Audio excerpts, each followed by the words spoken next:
ఆంధ్రప్రదేశ్ రాష్ట్ర ఉప ముఖ్యమంత్రి శ్రీ కొణిదెల పవన్ కళ్యాణ్ తెలంగాణలోని ప్రసిద్ధ పుణ్యక్షేత్రం కొండగట్టు శ్రీ ఆంజనేయ స్వామి ఆలయాన్ని సందర్శించారు.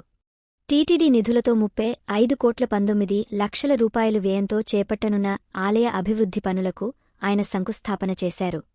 నాచుపల్లి జేఎన్టీయూ హెలిప్యాడ్ వద్ద తెలంగాణ సంక్షేమ శాఖ మంత్రి అడ్లూరి లక్ష్మణ్ కుమార్, చొప్పదండి ఎమ్మెల్యే మేడిపల్లి సత్యం ఆయనకు ఘన స్వాగతం పలికారు.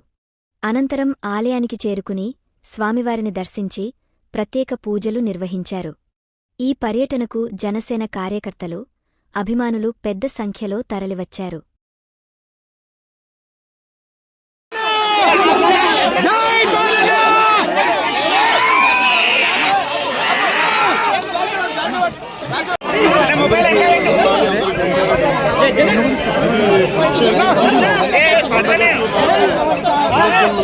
నువ్వు తీసుకురా